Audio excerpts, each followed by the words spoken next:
Waking abruptly in the night, paralyzed, terrified, surrounded by alien creatures. Abducted and taken where? A laboratory? Spaceship? Laid out on a table and probed, surgically embedded with implants. Is this reality? Or is it a nightmare from beyond? Good evening, and welcome to From Beyond. I'm Joey Travolta. Tonight, an investigation into the growing phenomenon of alien abduction.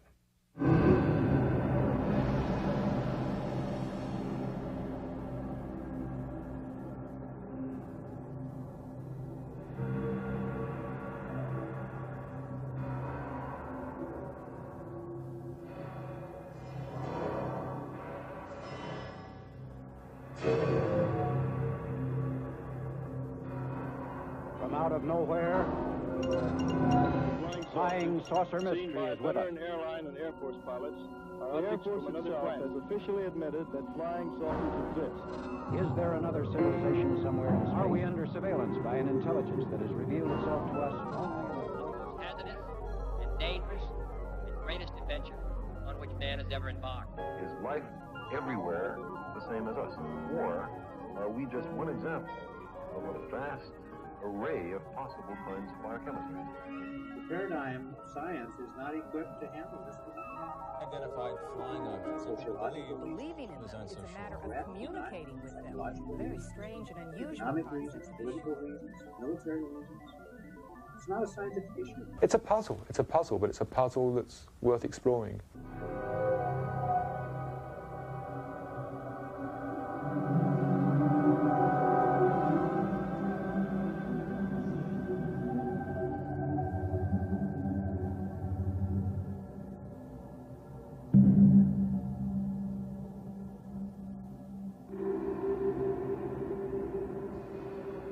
Our Earth has been observed by alien civilizations for at least the past 50 years. Throughout our history, each age in our development is characterized by an ignorance about the scope of possibilities not yet understood, that future generations may look back on with a sympathetic smile of condescension. To us, in the 20th century Earth, this might seem magical, but I tell people to maintain some sense, if they can, please ask them to maintain some sense of humility. Because if you were to show this video camera, or a hologram, or a laser to someone only 300 Earth years ago, it would appear to be a magic. It would be considered supernatural. Such is the case with UFOs. To us, they represent intangible illusions between fantasy and reality.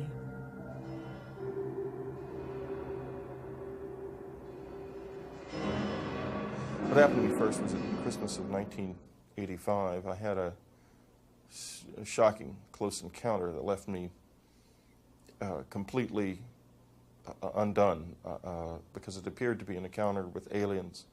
It was very violent and totally unexpected. Came into the middle of a life that was basically unrelated to the UFO phenomenon in any way. I think that what the whole phenomenon is about is the manipulation of the human species for the purposes of alien resource taking, yeah. And that everything else we have is part of the control by which they keep this agenda within the realm of how they want it presented to us, what they want us to know and deal with, and what they don't want to is pretty much kept from us. I asked them why were they gathering eggs and this, and they told me they were making a hybrid race. And for what? They didn't when I wanted to know for what, but they never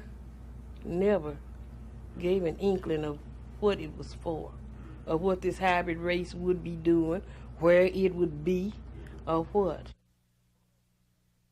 I spent months trying to understand what had happened to me from a medical standpoint, and eventually concluded that it was unexplained. I was very frightened by it and began to go out into the woods in the middle of the night to confront those fears. The result of this was that the visitors returned to my life, and that began what has turned out to be a 10-year relationship with them. During that period of time, so much has happened outside of my experience. along the lines of first the crop circles began to come, then things like the Mexican UFO videos began to be made, and now they're extracting implants from people. There's so much physical evidence of something strange going on that in 1986 I thought I had a medical problem. By 1989 I was fairly sure it was some kind of hallucinatory thing. Now, in 1996, if this isn't dead on real, I'll eat my hat. Only I have one question left. Who's doing this? Aliens or people? I don't know the answer yet. It's almost like they are releasing information on a schedule. We're coming into our own awakening slowly and surely. And the information is being given to us on their schedule, not on our schedule. And one of the comments I made earlier was that a fallacy in some researchers' efforts is that they are trying to research superior researchers. They are trying to research superior intelligence. And I'm not sure that our human minds have the capacity to comprehend the motives, the objectives of the superior intelligence. I am not content just to remember the experiences that I've been through.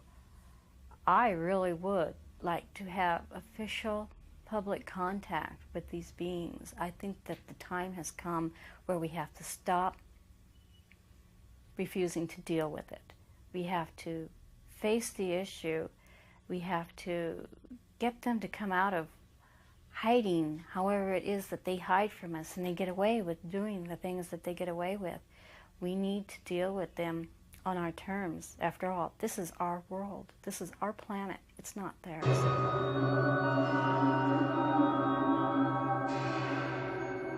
Disturbing stories of alien abduction are beginning to sound all too familiar.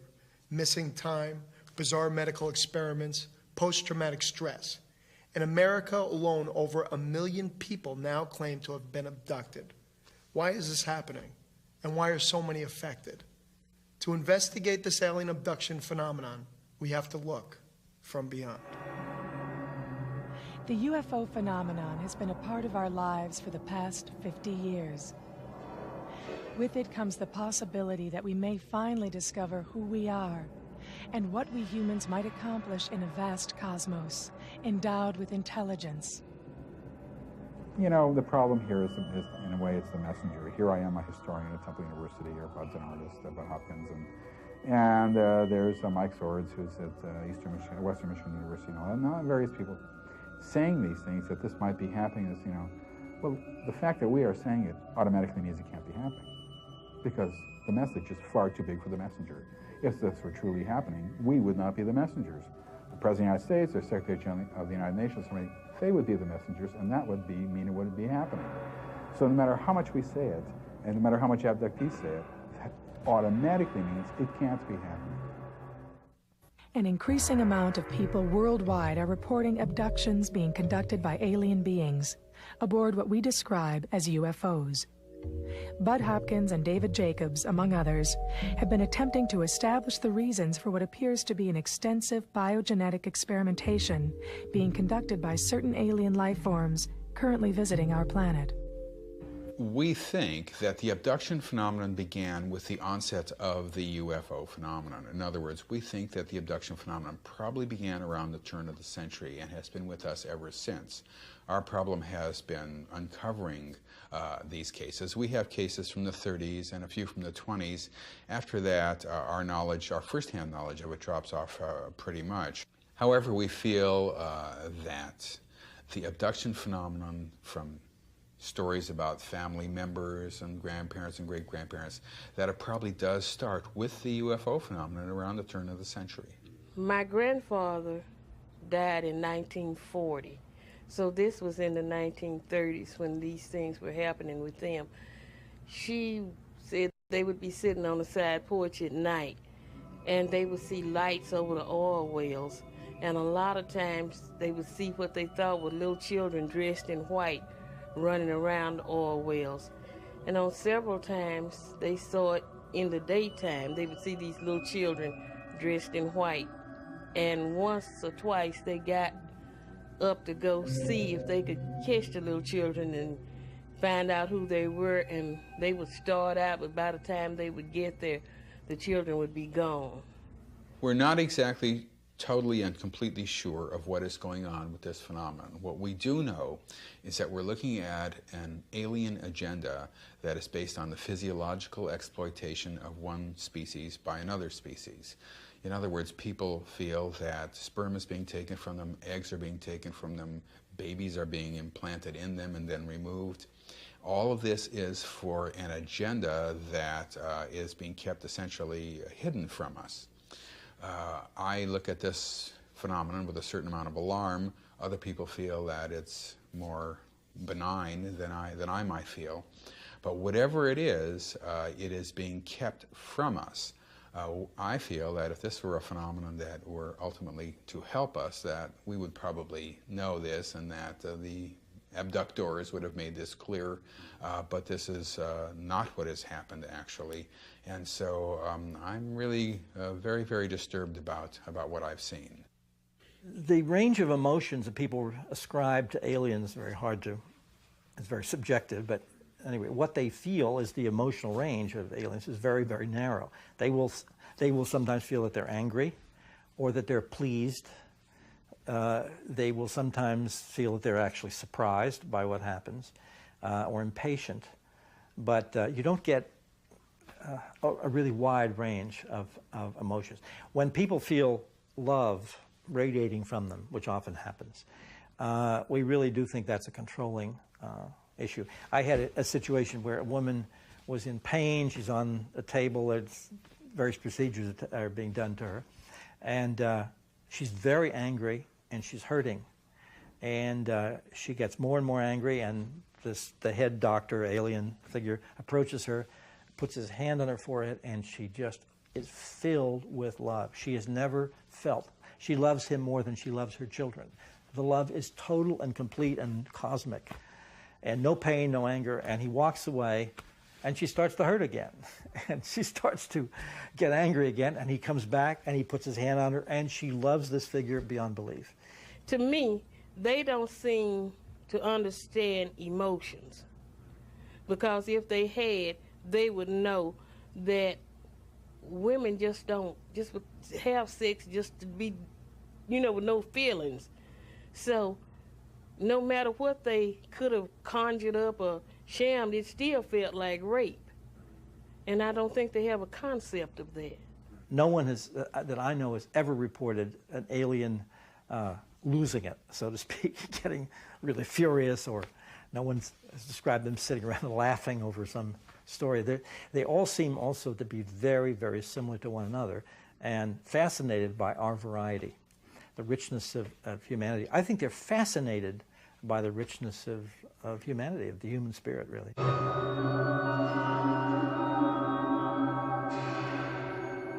One of the most popular theories as to why alien beings might be coming here is that they are conducting reproductive experiments on abducted humans. Often these people recall medical procedures, which seem to be intended to create what researchers Bud Hopkins and David Jacobs refer to as hybrid beings. The only conclusion that you can come to is that these experiences, although certainly real to the people to whom they happen, probably are not what they appear to be. There's something else. What that something else is, I don't think we know. I think human knowledge simply is too limited to address that question. I know I've seen aliens. Okay, that I know. I know that I've had the marks on my body. That I know. So, in my mind, there is a connection. Now, I had marks on my body before I even knew about aliens. So, how could my mind be creating these marks on my body in connection with aliens when I had the marks even before I knew about the aliens? Oh, absolutely. It's extremely real to them. And their testimony deserves to be respected and listened to. And their judgments And their feelings about what happened absolutely deserve a hearing. I mean, they were there. I wasn't. Obviously, this program has a trajectory, has a point to it finally, and the hybrid seems to be the basic point. The primary purpose of the phenomenon is, but not the ultimate goal, but the primary purpose of the phenomenon is the manufacture of sort of offspring from people, the production of offspring. This is a reproductively oriented phenomenon. That is to say, people say that they have sperm taken from them or eggs are taken from them. Women are then implanted with unusual embryos and fetuses, and then those fetuses are removed. People see these offspring as babies, toddlers, young children, teenagers, and adults as well. And we feel that the production of these offspring is really the focus of what this phenomenon is about. Now, the offspring look odd. They look like a combination of alien and human. Most abductees say they look like they're hybrids, for want of a better word. The hybrids have whites in their eyes. They have a mouth, they have a nose. They still speak telepathically, mostly. They look sort of human. Some look quite human. Some look more alien. But we know that this has been the focus of the program. This has been it, and people have been describing this from the beginning, or certain aspects of it. Even the Barney and Betty Hill case of 1961 had a reproductive aspect to it, both for Barney and for Betty. And this has been a constant since the beginning, and we feel that this is the reason for the abduction phenomenon, and it's the reason for the UFO phenomenon in general. Their main concept was creating a hybrid breed. At least that's what they told me, that they were trying to create a race of people that could live in our atmosphere and in their atmosphere.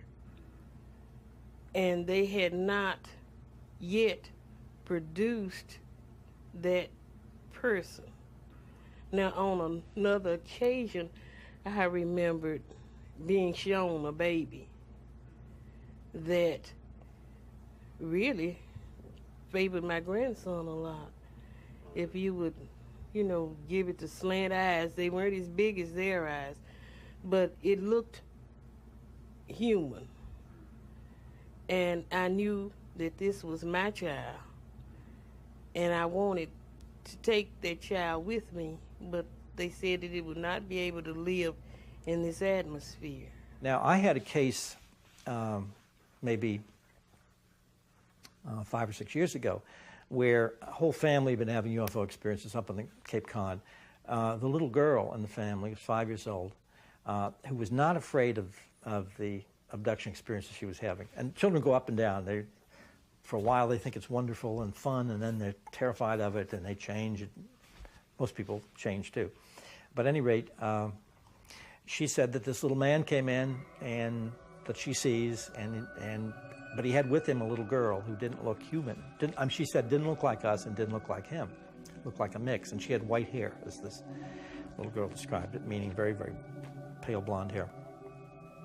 And the man said, we have to go, you have to come with us. We have some friends waiting. And she said, so we all three went out. We went right through the wall, Mommy, and you don't even get splinters. And you don't even get dirty.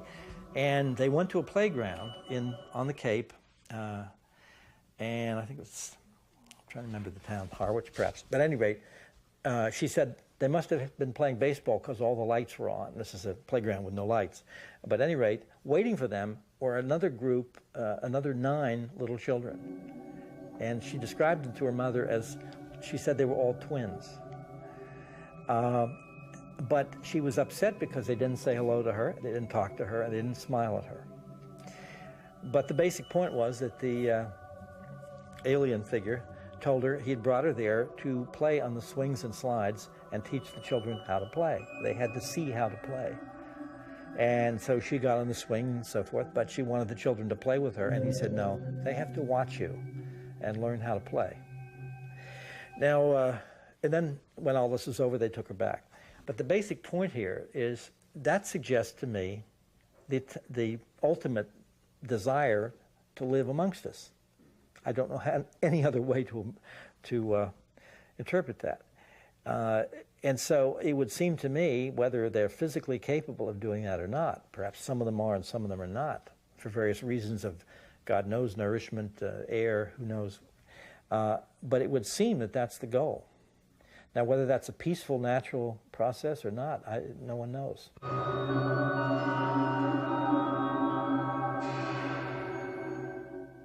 If all the alleged abductees are crazy, how come there's so many of them? Why are their stories so hauntingly similar? Why do so many appear normal and have no history of hallucinations or mental illness? First, I wanted to assume that I was crazy, right? But there was too much evidence to the contrary. For instance, I have scoop marks on my chin, and I don't remember how they got there, but other people remember aliens taking little instruments and scooping out pieces of skin. Hundreds of other abductees who don't know each other, who live in different parts of the world, who have not communicated with each other. It's like, I found out when I first started undergoing hypnotherapy, you know, I would tell John Carpenter what was happening to me. What I didn't know is that 47 other people who didn't know each other were telling John Carpenter the same thing. Why are these people saying this now? You know, why in the 1990s and 80s are people thinking that it's okay to imagine that they had, you know, why not 1970s? Why not, you know, in other words, it's an interesting research question, and it is affecting many, many lives, and so we should be studying it.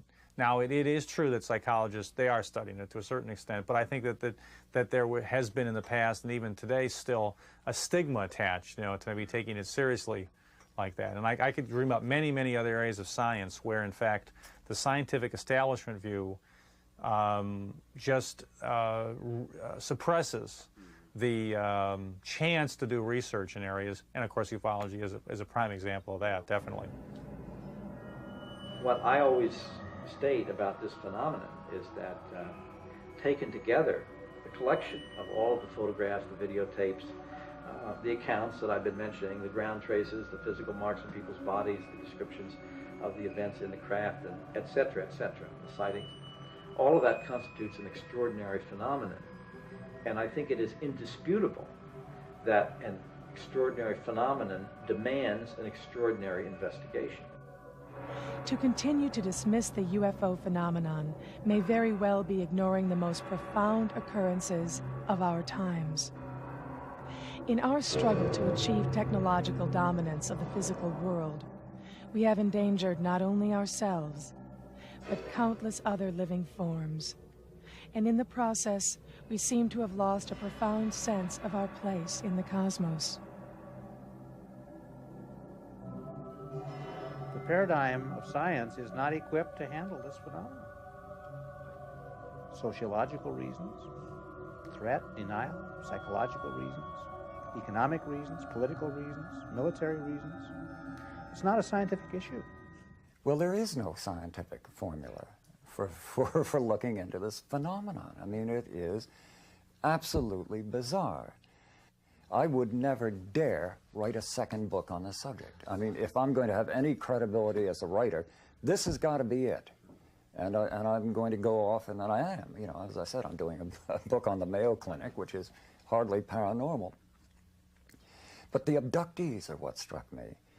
And because they came forward, as Mac had put it, so timidly, so reluctantly, so terrified of getting any publicity when they found out I was there for, in theory, the New Yorker. I never did it for the New Yorker, as it turned out. But I was media. They were like the feral cats I have in the back here. I would come and they would flee. So there was an enormous amount of time spent winning their trust, which is not true of somebody who wants to go on Oprah. You know, the last thing in the world these people want is publicity.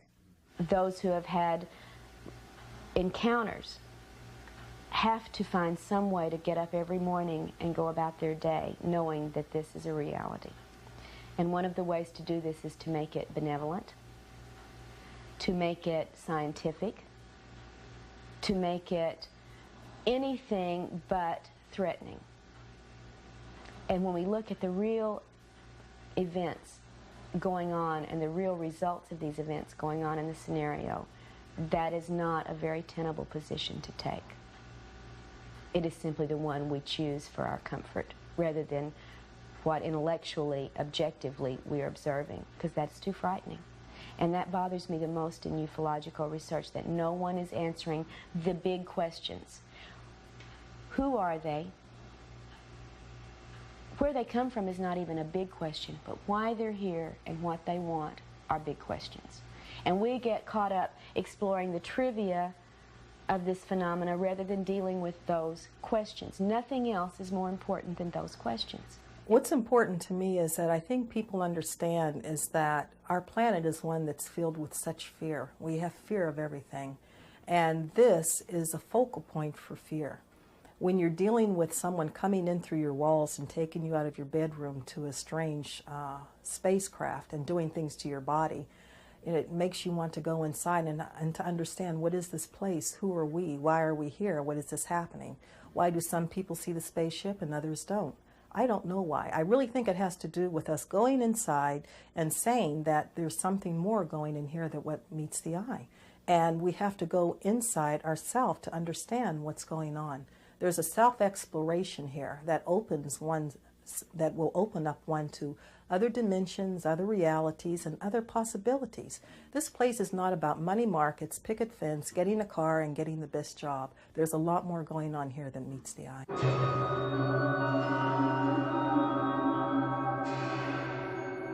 Who are these abductors? What do they want? Why don't they reveal themselves openly? Whitley Strieber said it years ago. He said, these beings are the true architects of the secrecy. They could break this open anytime they want to. They choose not to for whatever reason. I do make some theoretical constructs to help me test and deal with material, but I haven't yet to publish or to state a conclusion. I do not have a conclusion. I don't think anyone who has one right now should be believed or listened to, because there's still too much we haven't sorted through.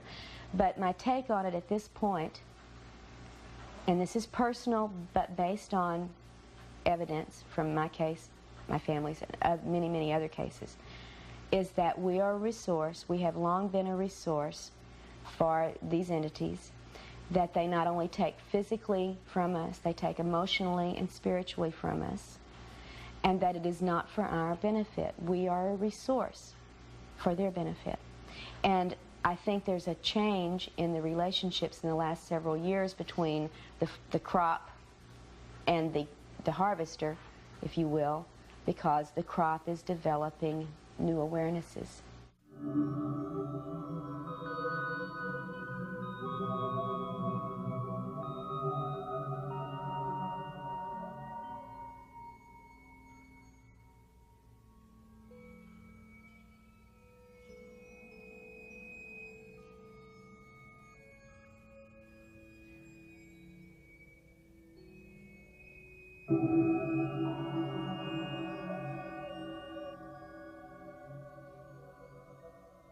The subject of UFOs is part of the subject matter of some courses that I teach. Oh, good. So it's got academic credibility in the community. Yeah. At least as far as I'm concerned, the evidence is really overwhelming that extraterrestrials are here. It's hard, after you see 5 weeks of that material, it's really hard not to have that opinion, I think.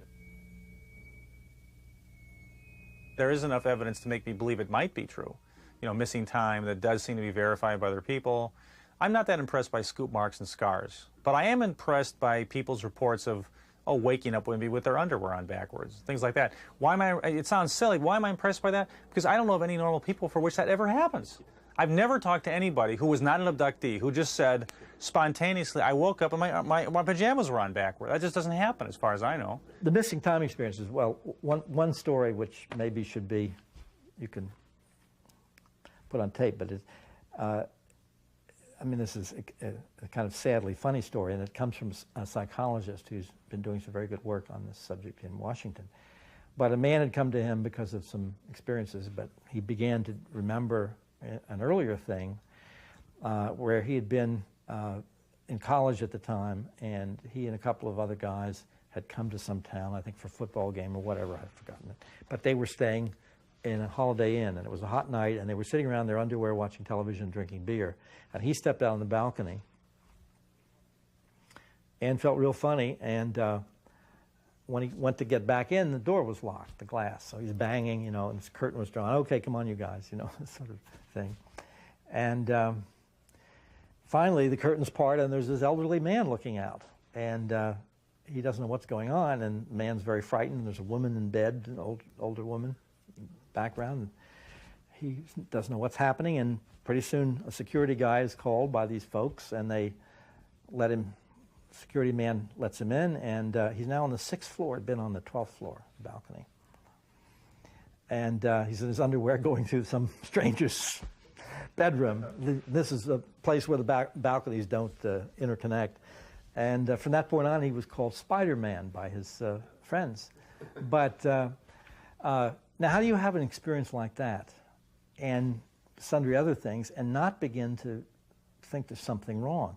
A lot of people just think these are normal. Well, I know that it was physical, because if I did not get out of that car, where did I get all that dirt that was up to here on me? If I just stepped out of the car and looked up, because we were on pavement. So it's no way that I could have got that much dirt on me just standing outside a car on the street looking. And that's the first thing that let me know that it was real. And beside this knot, which might be, you know, you could say that it could be anything. The bruises are real. Nobody is beating me up in my sleep, because if anybody hit me that hard, I would wake up. And the places where I have the bruises, I couldn't give them to myself. And like I said, if I bumped into something that hard, I would certainly remember it. So it's real to me. You know, about 2 out of every 3 abduction claims basically emerge under hypnosis. And so that, you know, that presents a set of problems. You know, then there's murky controversies about false memory, and so the abduction phenomenon. There are some cases that are really interesting and intriguing, but there are others that simply, you know, exist only in memory and testimony and seem unconnected with anything else. So I think that it's probably risky to, at this state, to go too far with this. I think that what we had better do is keep our minds open and our investigations busy and intense until we have more information.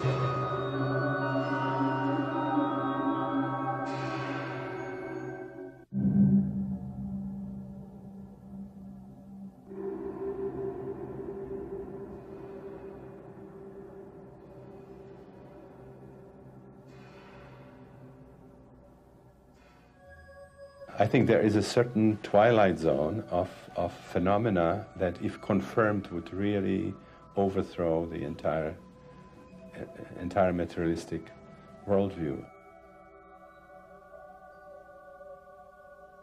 There's just a wealth of information, and I would challenge anybody to disprove that. You see, anyone who says there's no evidence to study has not looked. It's as simple as that.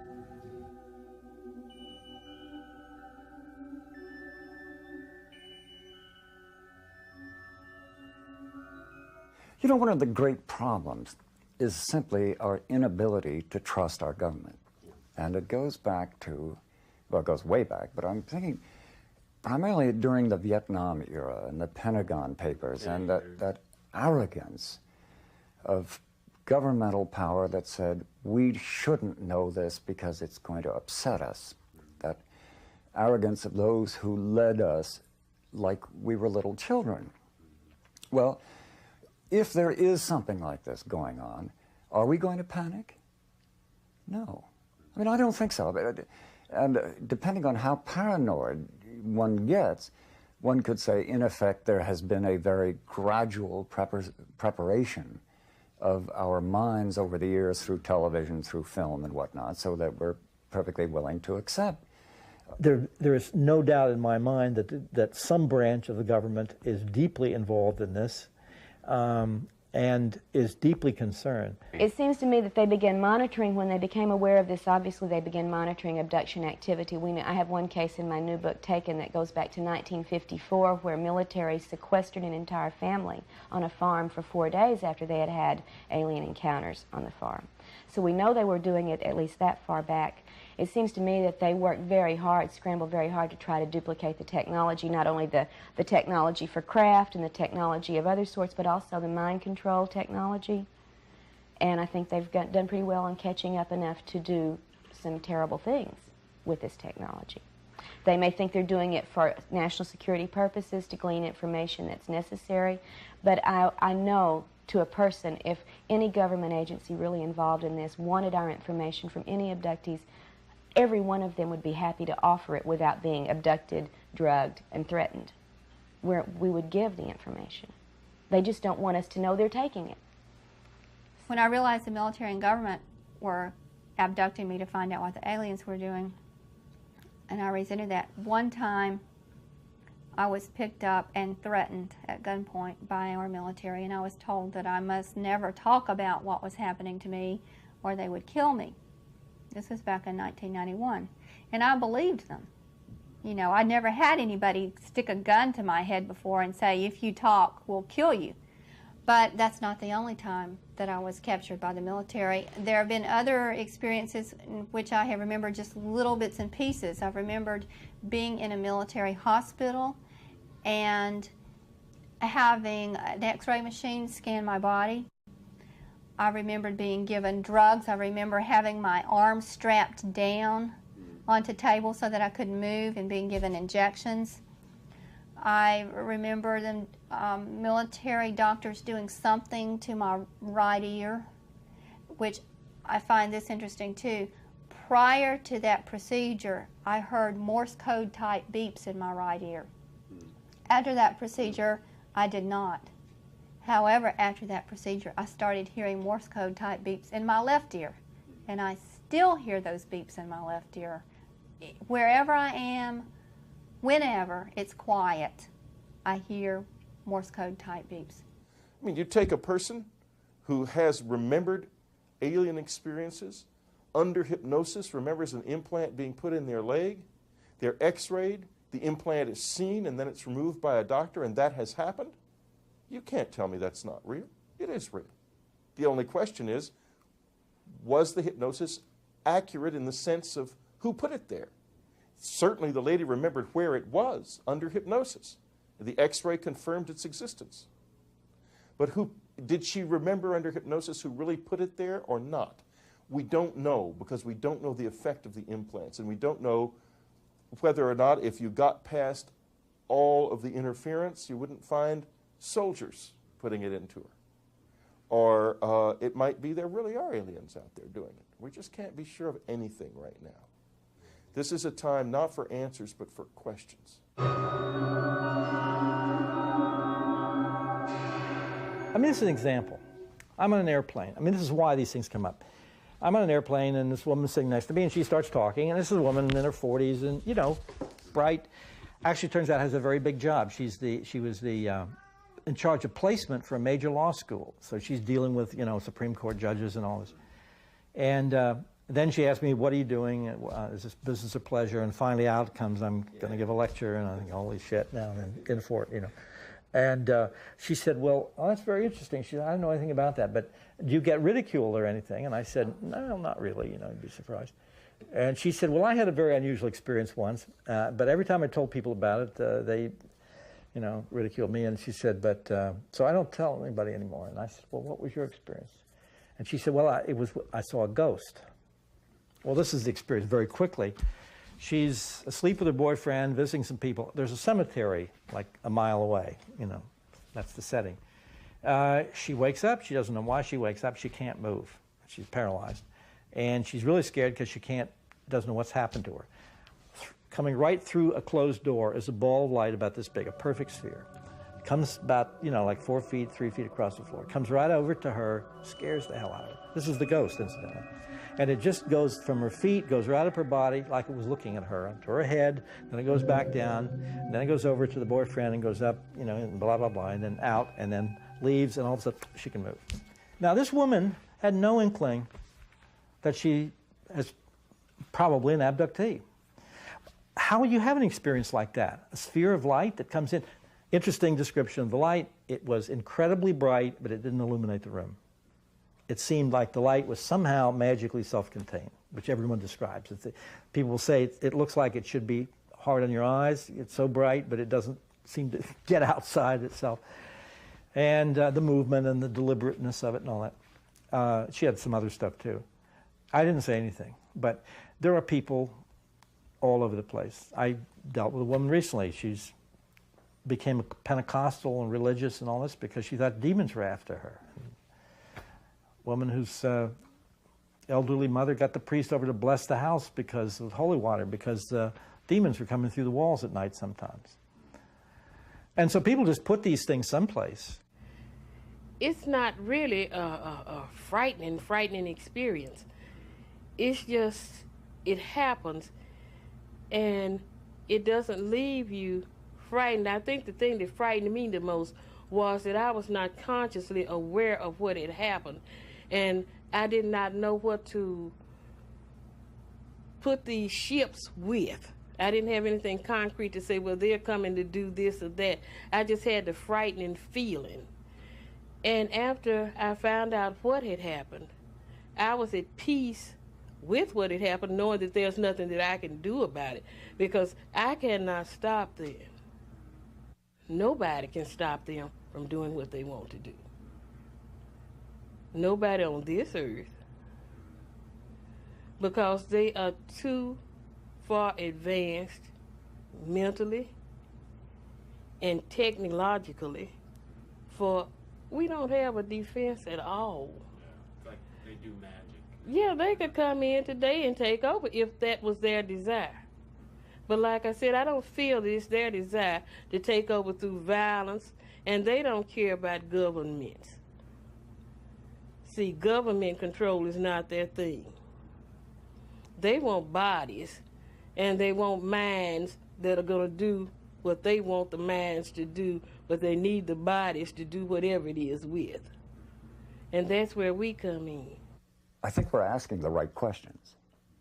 And this has got to continue. I mean, if we let the curiosity, the anger and frustration that these people feel die out, then we're doing us all a disservice. Because we come back to the most important question. What if it is true? Then what are we doing about it? We may not ever know the entire truth behind the alien abduction phenomenon, but one thing seems clear. Until things are taken seriously, it's not going to go away. Thank you for joining us, and good night.